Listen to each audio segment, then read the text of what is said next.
Boa noite a todos.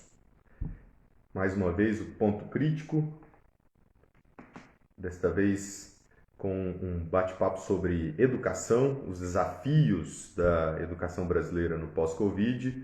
Nosso convidado já foi o primeiro a chegar aqui, daqui a pouco eu vou convidá-lo, o professor Dr. Josias Boni, que muito gentilmente aceitou o convite do Ponto Crítico para poder falar sobre esse cenário pandêmico que nós estamos vivendo e, evidentemente, sobre as perspectivas para a educação, não é?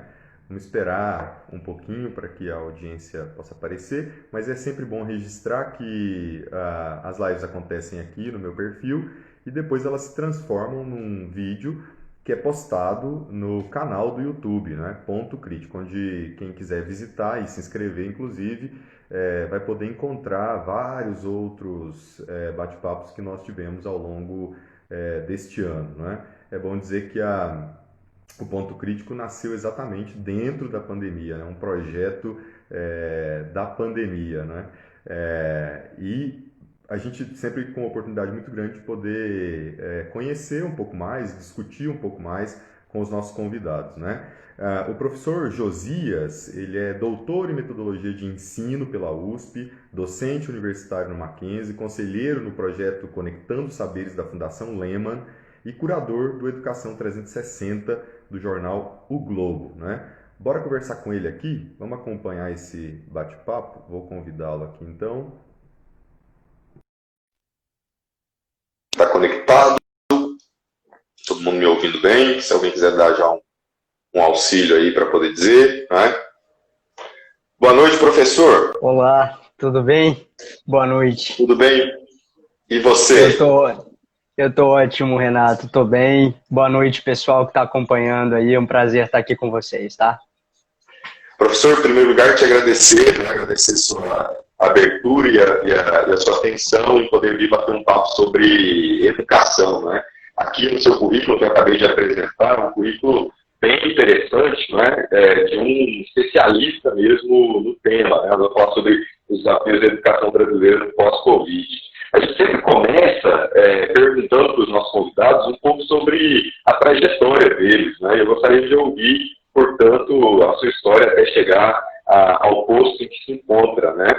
Faltou dizer que, inclusive, que é também revisor de livros didáticos, né? E mais uma série de coisas também que caberia na apresentação. Muito obrigado, seja bem-vindo. Obrigado, Renato. Eu que agradeço o convite. Eu gosto demais, né, de falar da minha área. Então é sempre um prazer, assim, uma satisfação.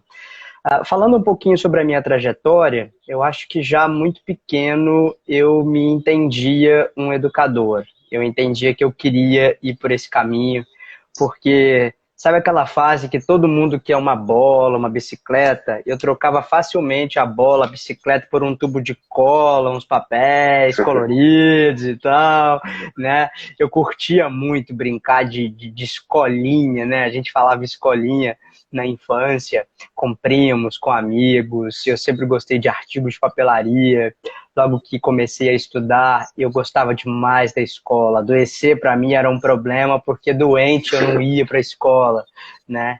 E a minha relação com quem eu sou hoje começou então muito cedo, curtindo, né, o ambiente escolar, curtindo esse território educacional, que ora se faz em casa, ora se faz na escola, né? E aí, enfim, eu nasci em Divinópolis, que é uma cidade do interior de Minas.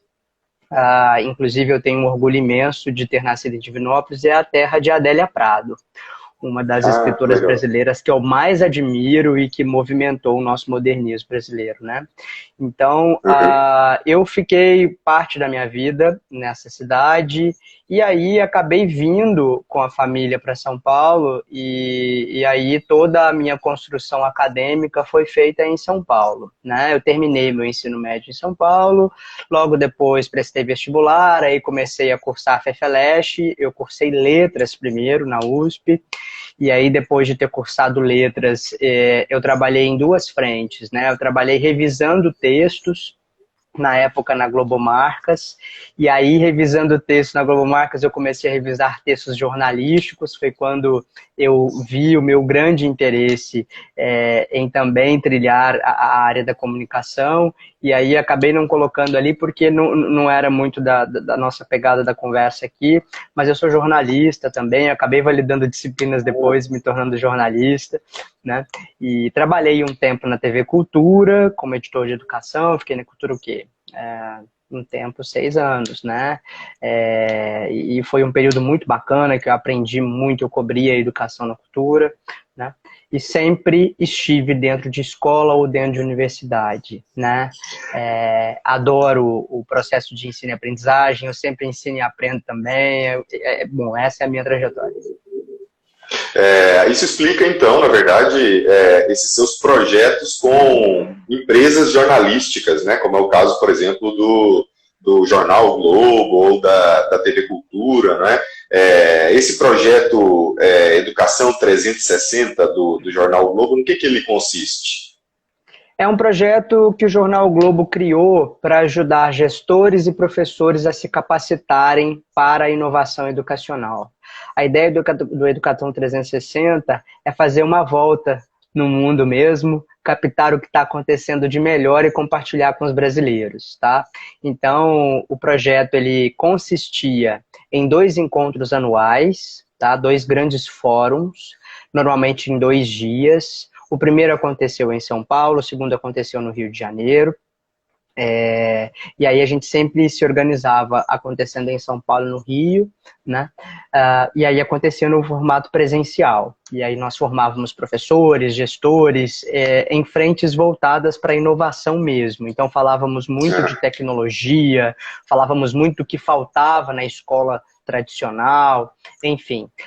Eu digo que fazíamos, né, porque com a pandemia a gente não pôde cumprir a agenda prevista presencial para esse ano, mas nós tivemos um encontro online que foi incrível, nós tivemos mais de 38 mil professores formados nesse encontro de 2 dias online, e foi excepcional, assim, com speakers do mundo inteiro, trazendo o que tem de melhor em educação básica acontecendo. O projeto é esse.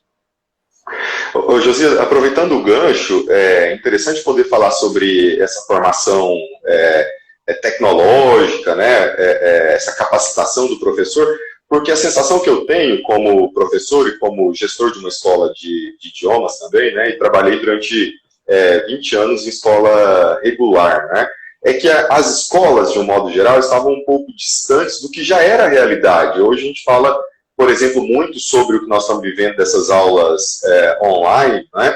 Como se fosse algo muito novo, que foi criado agora, e na verdade isso já existe há bastante tempo, e que nós, diante da pandemia, diante da necessidade, nós tivemos que migrar essas aulas para esse ambiente. Eu estou falando das escolas que puderam seguir dando aulas ao vivo, a gente sabe que muitas outras, por exemplo, na minha cidade, as aulas da prefeitura, por exemplo, acontecem através de uma interação com o professor através de um grupo de WhatsApp, não é a aula necessariamente, é um atendimento, um acompanhamento, né?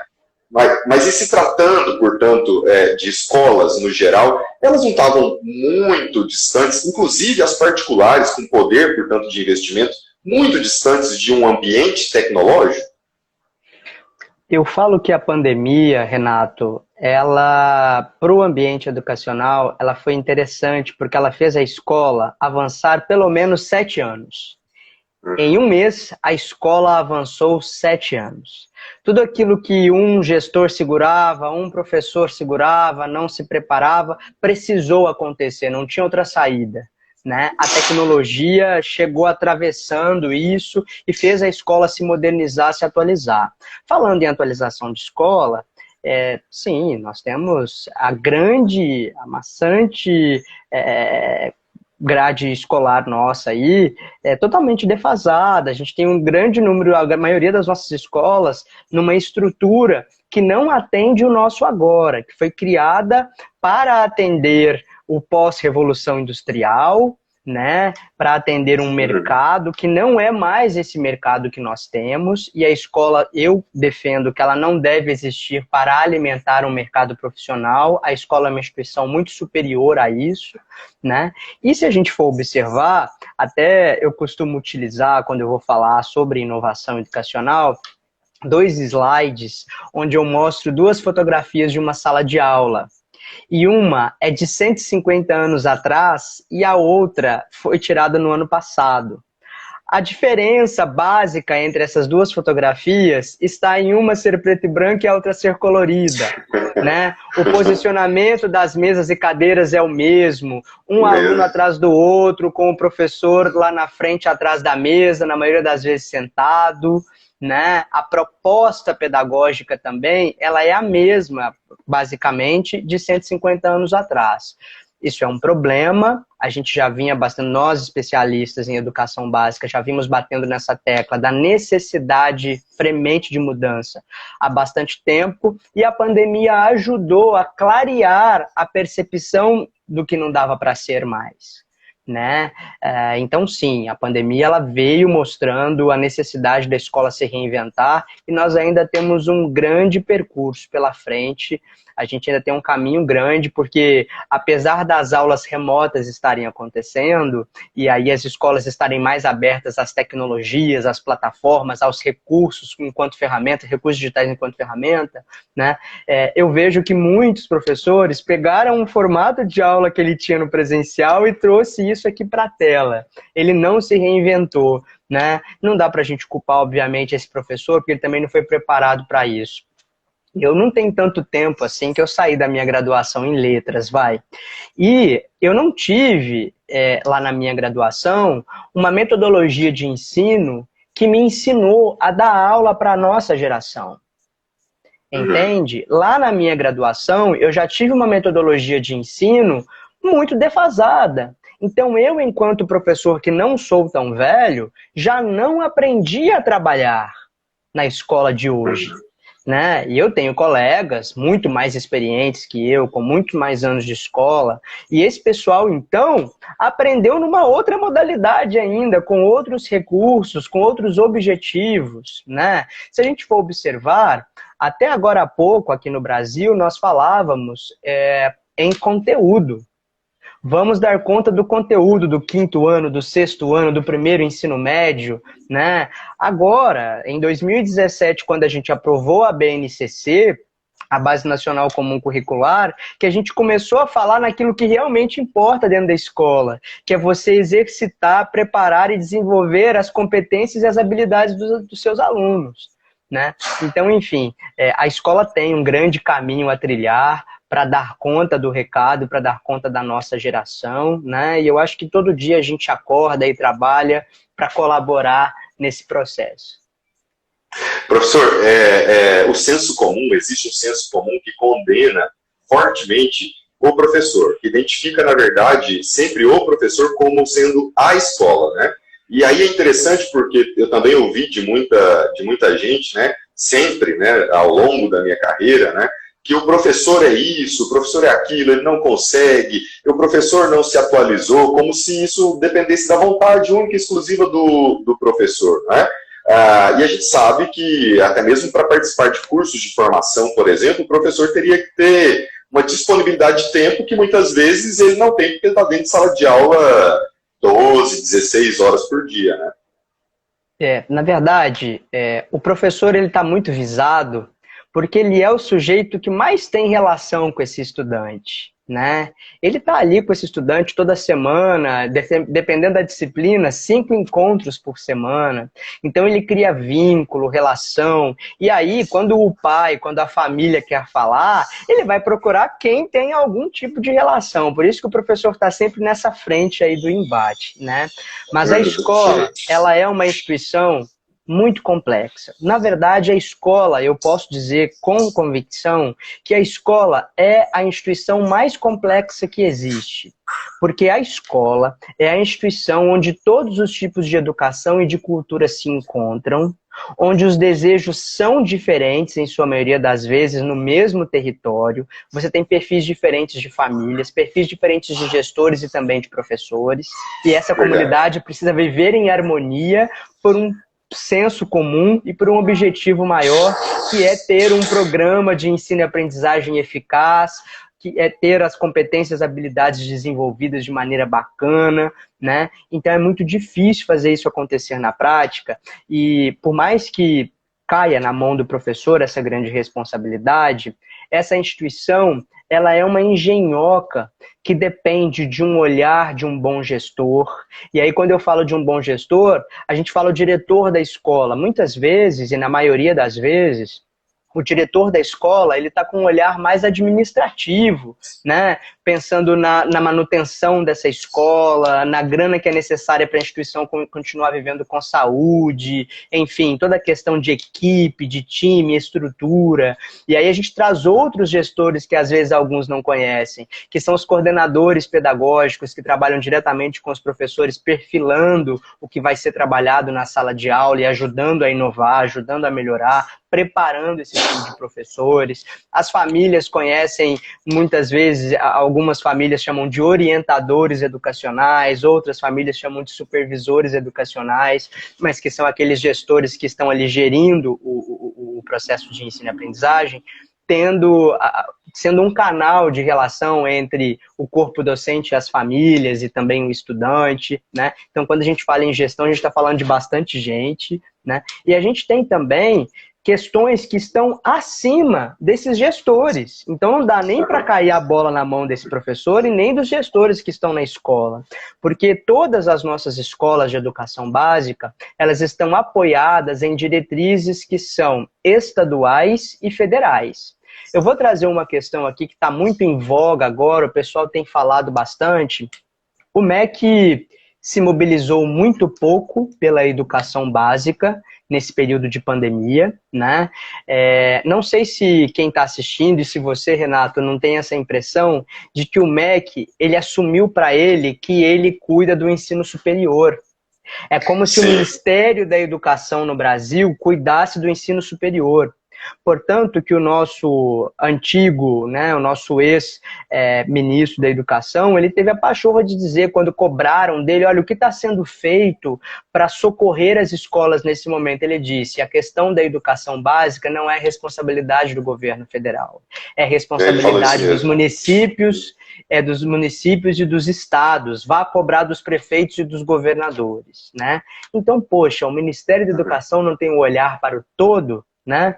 Enfim, por que eu estou falando do Ministério da Educação? Porque junto ao Ministério da Educação, nós temos o Conselho Nacional de Educação.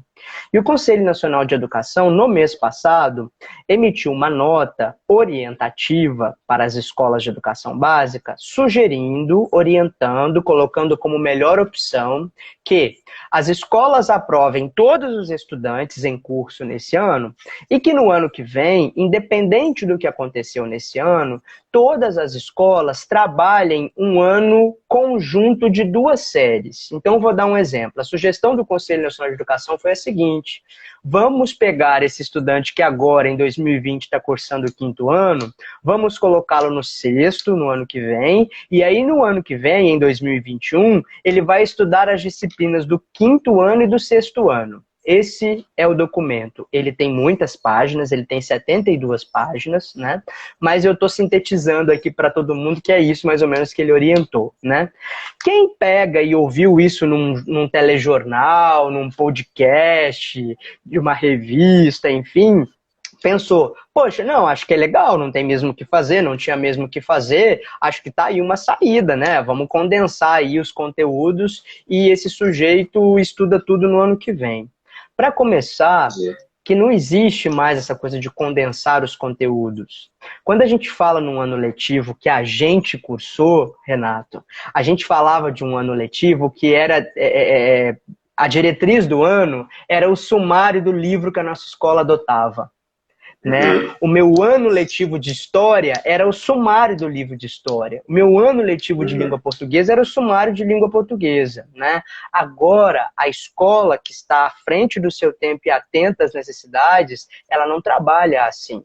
A escola tem um planejamento pedagógico onde os conteúdos ficam em segundo plano, porque em primeiro plano estão as competências e as habilidades que precisam ser desenvolvidas. E aí esses conteúdos vão vir como um suporte, uma ferramenta para desenvolver essas competências. Né? Só que o Conselho Nacional já começa dando essa fora. Ele fala o seguinte, vamos condensar os conteúdos no próximo ano, né? Sugerindo e limitando a escola, então, a um território de repasse de conteúdos. Não é bem isso que acontece na escola. Quem também ouviu por alta a questão, pensou, gente, mas não tinha muito o que fazer, o que vai fazer? A solução é essa mesmo. Poxa, será que eu preciso sobrecarregar uma criança, vai lá, poxa, de 6, de 7, vamos colocar aí de 8 anos de idade, que estará no 4º ano do ensino fundamental 1, será que eu preciso sobrecarregar essa criança com um programa tão denso que contempla 2 anos letivos? Há essa necessidade. Cumprir tudo, a pressa. Né? Há essa necessidade. Eu acho que a pandemia, ela abriu para a gente um momento para a gente refletir sobre o tempo.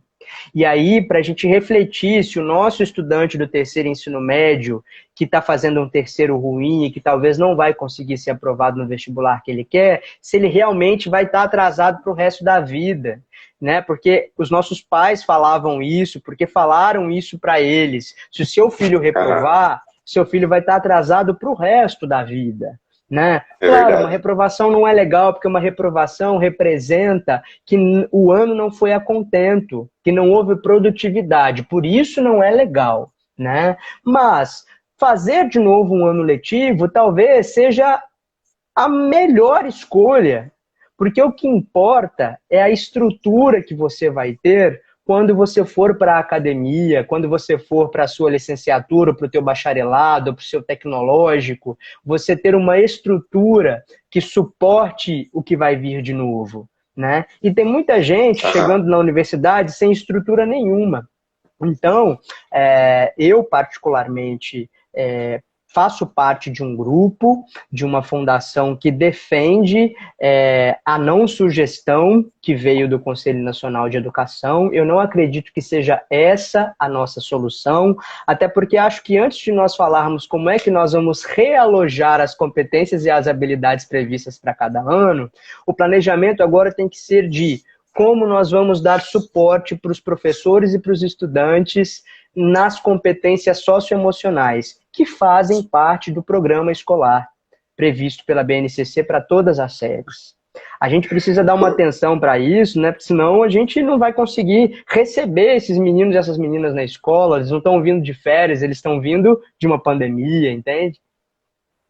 Professor, excelente. Isso, na verdade, responde o que seria a minha seguinte pergunta, né? Mas é exatamente já ia falar isso aqui, você... né? Você me desculpa, viu, Renato? Não, mas não, ótimo, porque eu vou complementá-la, né? Ótimo.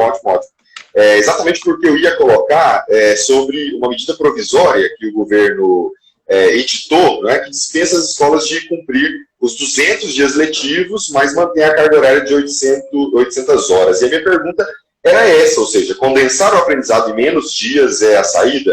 E já tá respondido, né? Portanto, eu faço uma outra pergunta, né? Será preciso, então, repensar o modelo de carga horária, distribuição de conteúdo? O senhor já acabou de falar, né? Mas haverá, porque muito tem se falado, né, há um tempo, pressionando para a volta às aulas, sobre voltar às aulas. Eu tenho dito para muita gente que não se fala sobre como voltar, o que fazer, mas há uma pressão para voltar às aulas, né? Há um desespero para isso. Essa medida também não está muito atendendo esse desejo meio, muitas vezes, mercadológico, né? Sobretudo de instituições particulares, né? Mas também da comunidade, ou seja, preciso levar meu filho para a escola, quero que meu filho esteja na escola, né? E aí passa a cobrar, portanto, muito mais conteúdo, isso que o senhor acabou de explicar, né? Você trouxe duas questões aí. A primeira é o abrir ou não abrir a escola, quando, e aí, depois do quando, como fazer, né? A discussão do abre ou fecha a escola, funciona ou não, a gente está aí para entrar numa segunda onda, tem alguns pesquisadores até que estão já afirmando que estamos na segunda onda, né, de contaminação, isso é muito triste, enfim, mas é a nossa realidade, né? E aí a discussão volta muito forte e acalorada. As escolas fecham de novo, o que vai acontecer? A gente tem aí dois elementos, né? Nós temos aqui no Brasil, onde as escolas foram as primeiras a fechar e as últimas a abrirem, né?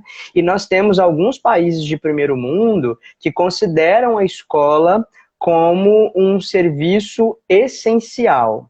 e que deve ter o funcionamento constante até o último caso. Então, na concepção deles, o bar fecha, o restaurante fecha e a escola não fecha, né? Eu estou trazendo um olhar de fora só para a gente poder equilibrar com o que a gente pensa sobre prioridades nessa questão do funcionamento ou não da escola. Porque quando a gente fala na escola funcionar, Renato, a gente está falando de uma necessidade que eu nem sei se é mercadológica só, ela é uma necessidade muitas vezes social, né? Sim, sim. Que é legal a gente trazer, né? Porque, por exemplo, eu até acredito que a gente pense igual nesse sentido, né? Quando eu assisti aquela matéria do garoto lá, que eu não lembro o nome, que acabou falecendo no Nordeste, caiu lá do prédio, que ele foi trabalhar com a mãe, aquela era a realidade de muitas mulheres brasileiras, que com as escolas fechadas passaram a ter que levar os filhos para trabalhar junto. Entende? Então, a gente tem aí a escola cumprindo, além do seu papel educacional, um papel social de cuidado, que para muitos pais, esse é o principal serviço da escola. Na pandemia, a gente fala que houve uma valorização da educação. Por quê? Porque os pais ficaram desbaratinados. Muitos pais nunca tinham convivido tanto tempo com seus filhos, né? Enfim, eu tava participando de um evento na Fundação Lema e aí tinham teasers, vídeos de vários pais, né? E aí a mamãe falando assim, gente, estou me sentindo uma mãe péssima. No videozinho dela, ela falou, acabei de chegar do mercado com o Gabriel tem 7 anos, e o Gabriel pediu para comprar brócolis, e eu falei, filho, você gosta de brócolis? Ela não sabia que ele gostava de brócolis, por quê? Porque ele estuda numa escola integral, ele passa o dia por lá, ele almoça de segunda a sexta lá, normalmente no final de semana a comida em casa é diferenciada, costuma não ter brócolis, nunca falaram de brócolis na vida. Ela não conhecia os gostos alimentares do filho, né? A escola, muitas vezes, ela assumiu esse papel de cuidado que era necessário, né? E que é necessário em alguns casos, né? E foi disso que as famílias mais sentiu falta, né? Desse cuidado, desse ocupar o tempo de maneira saudável das crianças e dos adolescentes e dos jovens, enfim. Então, primeiro, a discussão de abrir ou não a escola e quando ela é uma discussão mais complexa, talvez ela demanda mais tempo, mais dados, e também por região, de acordo com a necessidade social de cada área. Eu penso assim, né? Então, por exemplo, para um sujeito de classe A, que tem o seu filho numa escola privada, e esse filho está tendo todo um programa de acompanhamento desses professores numa boa plataforma, né? E esse filho também tem quem cuide dele em casa, quem acompanhe, quem dê todo o suporte, para ele é uma loucura abrir a escola. É uma loucura porque é colocar o meu filho em perigo e ele não precisa disso. Agora, para a mãe, que é enfermeira, que trabalha às vezes fazendo 2 jornadas em hospitais diferentes e que não tem quem cuide desse filho, a escola, para ela, é muito essencial que esteja aberta. Então, é por isso que a discussão ela é mais complexa, ela tem 2 vieses e a gente precisa, talvez, de mais tempo para falar sobre isso. Agora, sobre o como, é uma conversa bem legal, né? Que é o que você trouxe. Professor, como que a gente fala nessa retomada da escola? Como que a gente recepciona esses estudantes? Como que a gente faz essa retomada do presencial, né? Primeiro que falar de presencial, eu tenho percebido, Renato, muita gente parece que com a cabeça um pouco no mundo da lua, não sei, também todo mundo muito pego de surpresa, mas eu tenho visto muita gente já planejando 2021 como se 2021 fosse um ano volta ao normal. Né? Normal. Sabe aquela coisa? É um ano que a gente vai ter a nossa vacina e blá, blá, blá e tal. Eu vejo isso, né?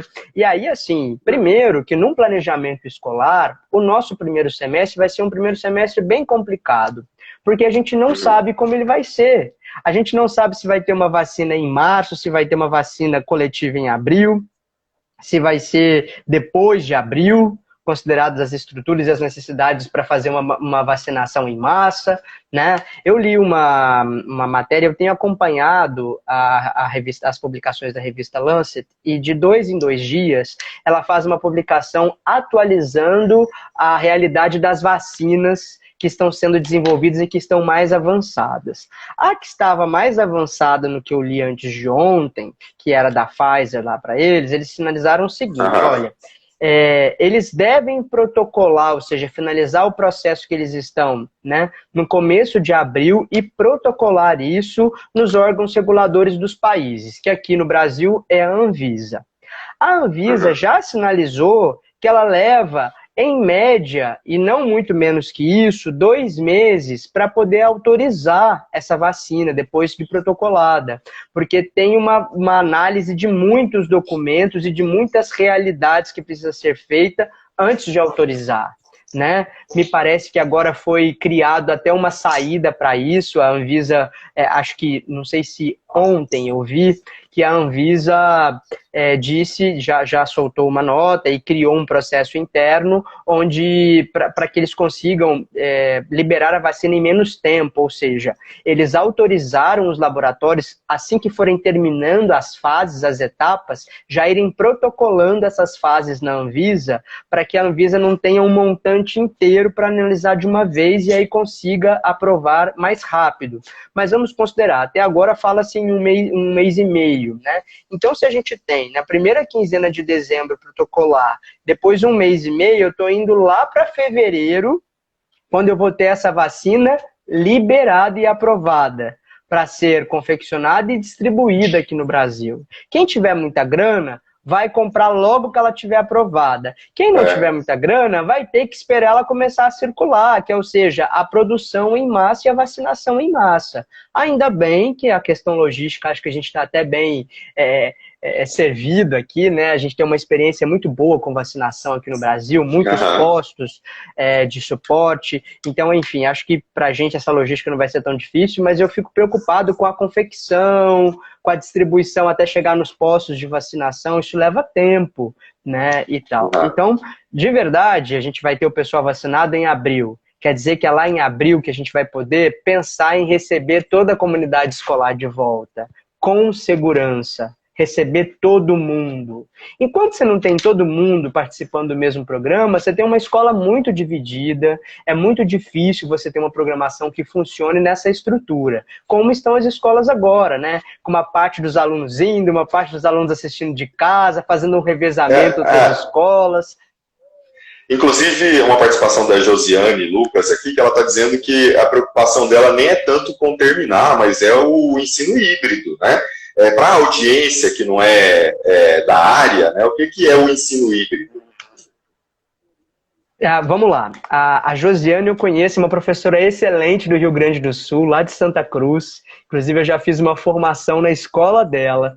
E o ensino híbrido, gente, o próprio nome já fala híbrido, é uma mistura entre a educação presencial e a educação online, a educação digital. A gente não fala educação à distância, porque a educação à distância é uma modalidade específica de educação que contempla uma estrutura mais trabalhada do que essa que a escola está fazendo. Então, a gente está chamando de ensino remoto, tá?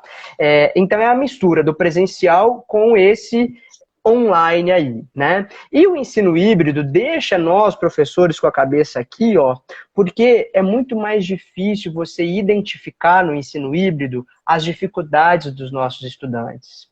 É muito mais difícil você mensurar o aproveitamento da turma, é muito mais difícil você avaliar a distância, entende? Então, todos os professores, assim, com a orelha em pé, e eu vou dizer mais, os professores estão cansados. Estão muito cansados porque estamos todos trabalhando muito mais. Porque você tinha um planejamento pronto de aulas, de repente o negócio mudou, é outro planejamento, é outro tipo de conteúdo, já que você não vai estar diante do seu estudante para trabalhar aquilo com ele, entendeu? Então é bem complexa também essa questão do ensino híbrido, que parece bonito da forma que alguns colocam, mas demanda preparação, demanda formação que não aconteceu nem nas redes públicas, nem em toda a rede privada, quem dirá na rede pública, né? Até um apelo que eu faço aí, um chamado. Nós precisamos ter um olhar especial para a formação do nosso corpo docente e também dos nossos gestores escolares. Ninguém foi devidamente preparado, claro, eu falo ninguém generalizando, né? Tem escolas que fizeram isso muito bem, mas a grande maioria não foi preparada e precisa para que tenha resultados melhores no ano que vem. Professor, eu assisti a um vídeo de uma live que o senhor fez, né? E me chamou muita atenção, me chamaram muito a atenção algumas colocações, né? Entre elas, exatamente, também conectado ao que acabamos de falar sobre o ensino online, ensino híbrido, na verdade, uma explicação que o senhor deu sobre ensino EAD, que é algo que nós não estamos tendo na quarentena, não é? Falou também nessa live, o senhor falou sobre homeschooling também, e uma passagem, né, que eu também gostaria que o senhor comentasse, quer dizer, essa de não ser EAD, não é? Também sobre os pais que têm se queixado muito de ter que ser professor, né? E aí eu gostei muito da sua fala quando diz que pai não é professor, né? Que ele tem que entrar no papel de pai mesmo, né? Que qual é esse papel de pai, né? Eu gostei muito dessa colocação. Legal, a gente pode reprisar isso sim, né? Eu gosto até de contar um videozinho que eu recebi que eu achei muito legal, que era uma mãe dizendo assim: eu não aguento mais. Eu não aguento mais, hora é dar suporte para minha filha em matemática, daqui a pouco o Diego está chegando com uma questão de inglês, meu Deus, eu não sei inglês, o que eu faço? Vocês não estão com esse mesmo problema em casa? Eu vou botar aqui em casa todo mundo de férias, que se dane a escola, não aguento mais, eu não sou professora. E aí, esse áudio dessa mãe, né, angustiada e preocupada, né, ele serve para a gente poder ilustrar o seguinte e dizer com total certeza: pais, não tentem ser professores agora durante a pandemia. Vocês não são. Se não tiverem formação para isso, vocês não são, né? O professor, ele passou por uma preparação para que ele consiga atingir o outro. Existe uma metodologia para você conseguir passar essa formação, para você conseguir ajudar o outro a desenvolver as suas competências. Existe uma preparação para isso, que é feita na universidade, depois é complementada em casa, depois é complementada numa especialização.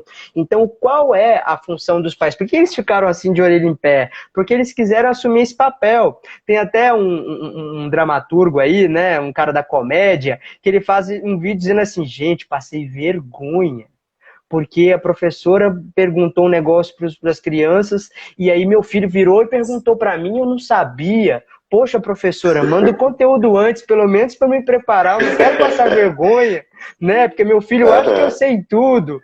Ele faz uma piada assim, né?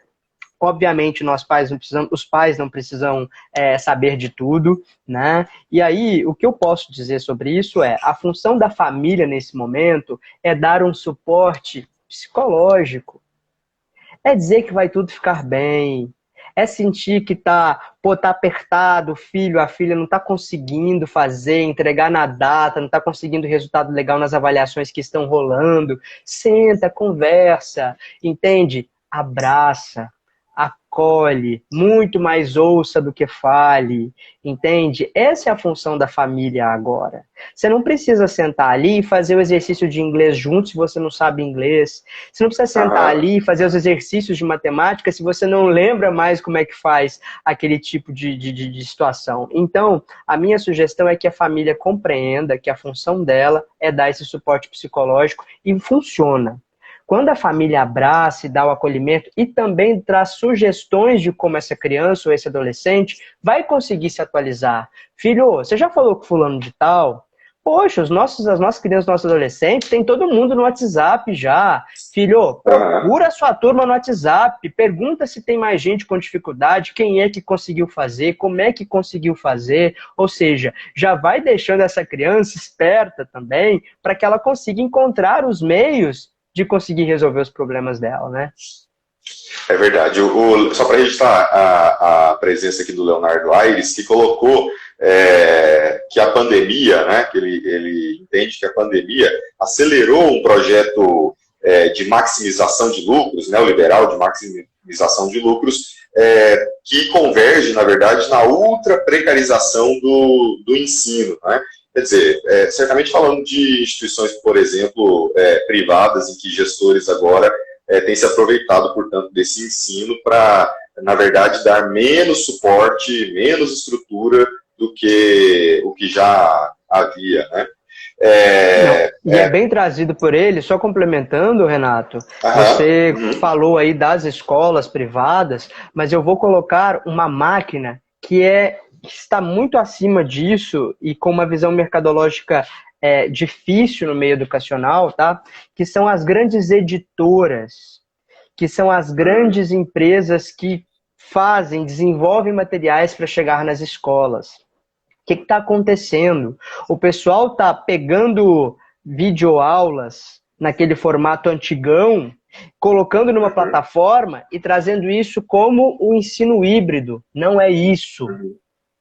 Esse ensino híbrido demanda do envolvimento de um professor com a sua turma, demanda desse professor envolvendo a turma, talvez dividindo essa turma em grupos para eles trabalharem, apresentarem. Ensino híbrido não é essa parte você faz aqui na escola, essa parte você assiste no seu tablet ou no seu computador em casa. E tem muita gente já vendendo isso empacotado, muitas editoras fazendo isso. Isso é um perigo para a educação aqui no Brasil.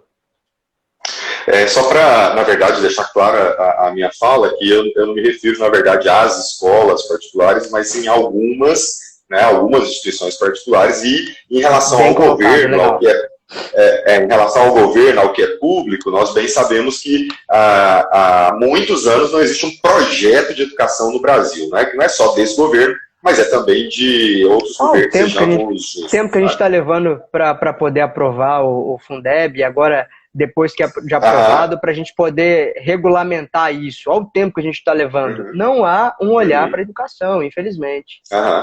E a fala que o senhor trouxe, inclusive, sobre o próprio MEC, que se a gente, na verdade, for fazer uma consulta agora que estivermos assistindo sobre qual a última determinação, a ação do MEC, que chegou até o público, né? As pessoas não vão saber, porque eu, por exemplo, não saberia dizer nenhuma, né? Então, um apagão, na verdade, né? Um apagão, na verdade. O senhor acha, portanto, que quais serão as mudanças mais profundas que podem surgir na educação depois da pandemia? Tá. A primeira já está posta. A escola passa a ter uma grade curricular que vai acontecer na modalidade digital. E isso está posto. A pandemia será resolvida, eu acredito muito nisso, tendo um olhar de esperança e bem positivo, né? E quando resolvida, a escola continuará contando com esta ferramenta digital para que ela consiga dar conta, sobretudo, da personalização do ensino. Sabe aquele menino que tem mais dificuldade em matemática? A educação híbrida vai ter ferramentas para ele conseguir acessar e melhorar em matemática.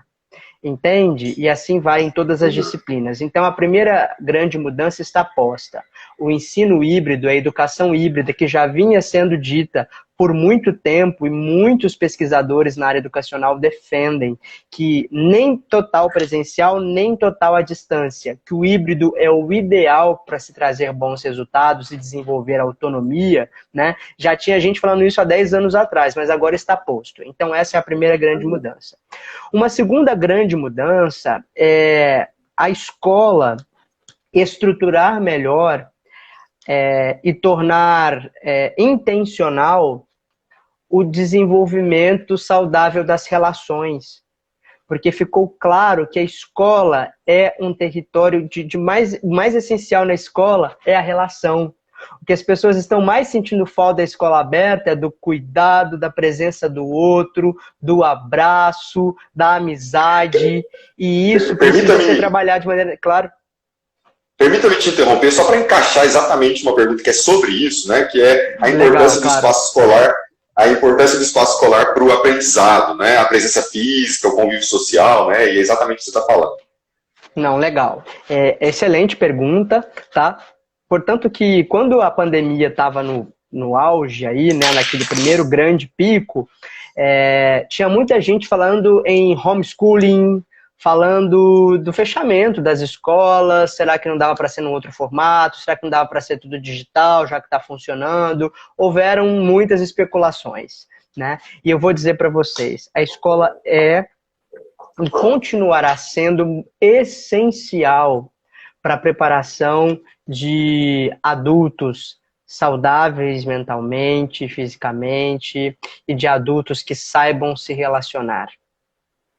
É na escola, e eu já disse isso hoje, mas eu acho que é legal repetir, é na escola que acontece a diversidade, que as realidades diferentes de família se encontram, que as culturas diferentes se encontram, que a criança que na casa dela que não come soja, que não consome leite, que não come carne, se encontra com o menino que come porco todo dia, entende? E assim vai. Então, a escola, ela é o território onde essa relação se constrói, onde eu aprendo que não é só a minha ideia, onde eu aprendo que fazendo conjunto dá muito mais certo na maioria das vezes, onde eu aprendo que se eu não entregar a minha parte, eu comprometo todo mundo. E, gente, isso se aprende executando e é na escola. Exato. Professor, a gente falou, portanto, né, aí das transformações, né? Nós podemos falar numa nova forma de aprender também? Num novo perfil de professor também? Podemos sim. Antes de eu dar essa resposta, eu acho que eu fiquei devendo um outro elemento que também já para mim está posto como uma grande mudança para 2021 adiante, né? Que é o foco no trabalho das competências socioemocionais. Um foco especial, e isso fazer parte da grade curricular de verdade. Em um momento do ano letivo, eu vou aprender sobre empatia. Em um momento do ano letivo, eu vou aprender sobre respeito. Entende? A escola, mais do que nunca, ela vai precisar se tornar um território de desenvolvimento dessas competências. Eu gosto de acompanhar muito como é que se dão os movimentos do mercado de trabalho, porque, querendo ou não, há uma correlação grande com a escola. Ainda se espera muito que a escola prepare esse sujeito para o mercado de trabalho, como se fosse o único objetivo que se tem dentro da escola, né? Mas eu posso dizer o seguinte, eu tenho percebido um movimento ainda pequeno, mas que está numa crescente e que mostra que esse é um futuro muito possível, né? Que nós não vamos ter mais o fator desse currículo, né? Onde é que você se formou, com quem você estudou, né? E tem um outro fator muito interessante, que é a sua competência de trabalhar em conjunto, o seu grau de criatividade, né? Grandes empresas, as multinacionais que estão aqui no Brasil já puxam um recrutamento com esse olhar, né? Às vezes nem exigindo uma formação comprovada desse sujeito, desde que ele mostre que ele tem competências e habilidades para desenvolver a função que eles esperam, e que os gestores de RH estão muito atentos naquilo que hoje tem feito eles desligarem pessoas e terem prejuízos com isso, que é a falta de habilidade nas relações humanas, né? Então a escola está muito focada agora nas habilidades e nas relações humanas, tá? E eu vejo que a partir de 2021 isso se torna essencial para aqueles que ainda não o fazem de maneira intencional e precisa, contemplada na matriz curricular. Competências socioemocionais. E aí, como uma sugestão, quem está assistindo ou vai assistir depois, o Instituto Ayrton Senna tem um material riquíssimo que ajuda como você vai aterrissar as competências socioemocionais dentro de cada série letiva na escola.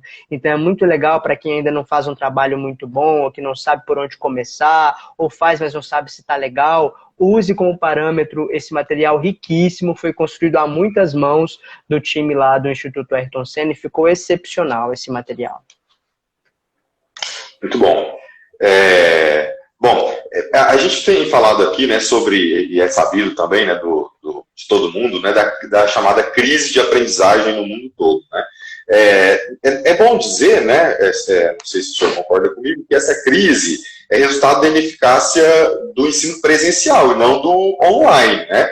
O online pode, na verdade, contribuir para acentuar essa problemática e mais até, né, aprofundar as diferenças entre quem teve a oportunidade de seguir tendo aula com quem não teve, né? Sim, sim. A gente tem muitas realidades. A questão social tornou gritante muito a diferença que nós temos entre o que é oferecido na escola privada e o que é oferecido na rede pública, o que é oferecido num estado um pouco melhor estruturado e com finanças melhores organizadas e um estado mais pobre. Isso está gritante, né? Está mostrando o abismo. A pandemia veio para ressaltar essa diferença. A gente já vinha com um problema de aprendizagem bem antes da pandemia. Os nossos índices educacionais aqui no Brasil são muito ruins. Se eu considerar a Prova Brasil para séries iniciais e finais do fundamental, se eu considerar o Enem, o aproveitamento dos nossos estudantes no Enem também é muito terrível, e se eu considerar o aproveitamento do Brasil, né, numa prova que nós temos global, né, e que a gente percebe que por muito tempo lá no PISA a gente fica nos últimos colocados. Então a gente tem um problema de aprendizagem aqui no Brasil que vem, é histórico e muito antes da pandemia, né? Isso mostra a necessidade de a gente poder sentar para reestruturar a proposta pedagógica da escola. Acho que agora a gente tem até que bater palmas aqui para o nosso país. A gente começou a fazer isso de uma maneira muito inteligente em 2015, quando começou a ser construída a Base Nacional Comum Curricular. Em 2017, quando ela foi aprovada, né? E agora, quando nós chegamos aí a 2019, quando se tornou obrigatório o uso da BNCC como uma bússola do que se deve trabalhar na escola.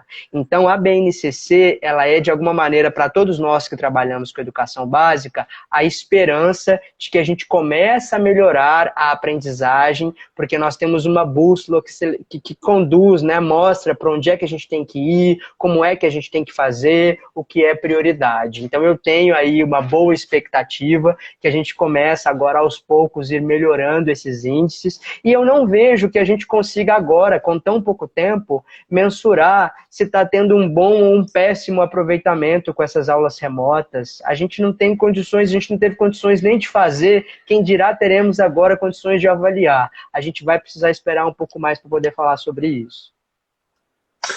Não dá para fazer essa leitura tão de imediato, né? Nós estamos no jogo ainda, né? Nós estamos no jogo.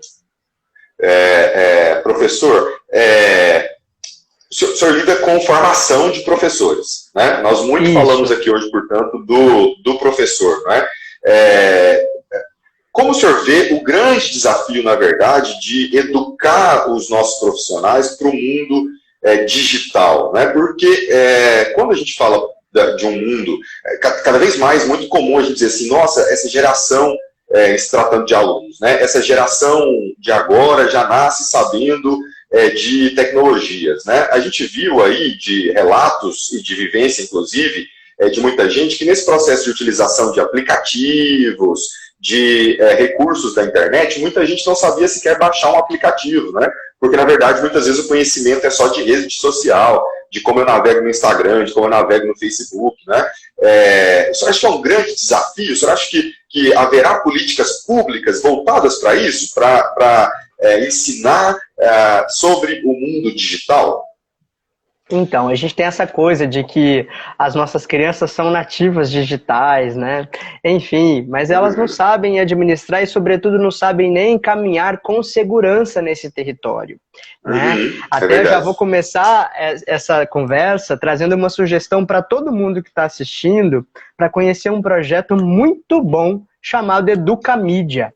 O Educamídia, que é do Instituto Palavra Aberta aqui de São Paulo, faz um trabalho muito legal ajudando professores a levarem a formação midiática para a escola, mas faz também um trabalho muito legal com os estudantes, fazendo eles compreenderem o que está por trás dos recursos digitais e também dos portais de notícia. Então, faz os nossos estudantes compreenderem o que está por trás ali, por exemplo, do Facebook, que trabalha com algoritmos do que vai apresentar para ele, o Google, enfim, né? Eles estão o tempo todo diante do computador, mas eles não sabem disso, não sabem, sobretudo, a segurança que envolve isso, né? Então, é legal a gente ter recurso, e já existe esse recurso construído em diversas linguagens para faixas etárias diferentes, lá no Educamídia, a minha sugestão, tá? Agora, respondendo, Renato, eu acho de verdade que é um caminho que a gente tem que trilhar ainda. Temos pouquíssimas políticas públicas voltadas para uma formação tecnológica eficaz. O que eu chamo de eficaz? Aquela formação boa que chega para muita gente.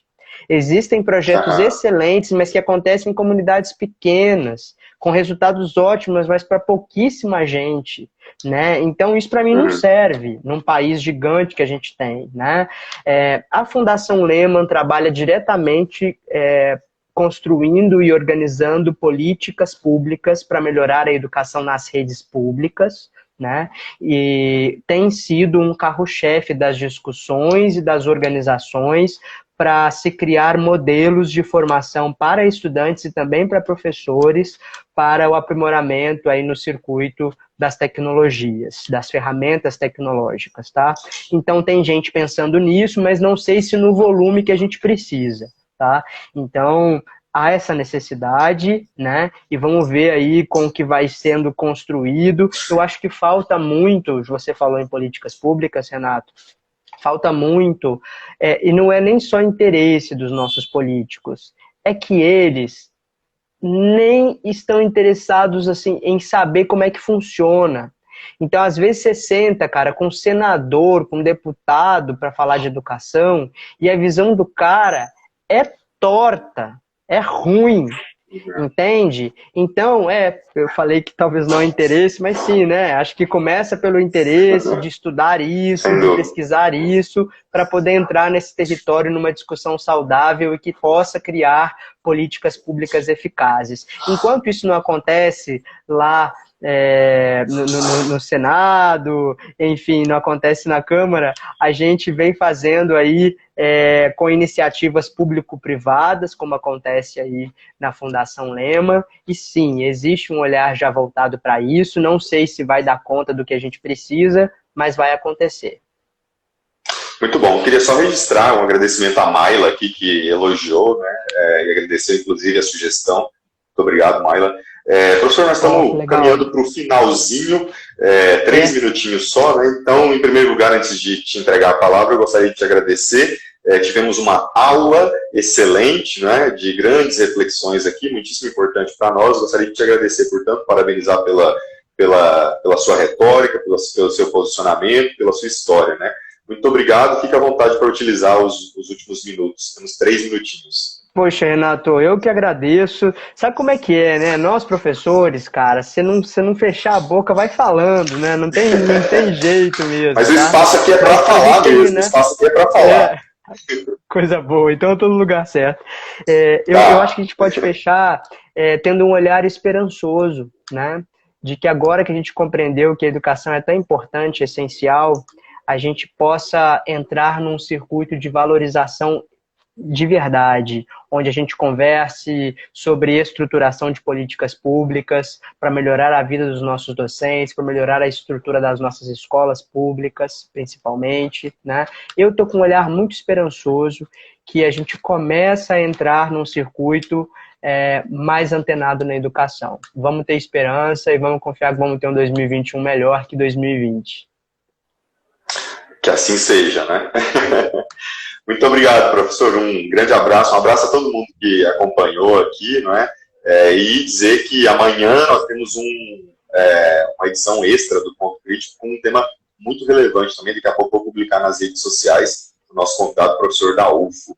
Muito obrigado, professor. Um grande abraço. Que legal, bacana, eu vou acompanhar. Um abraço, Renato. Obrigado mais uma vez aí, tá? Um abração. Tchau, tchau. Tchau.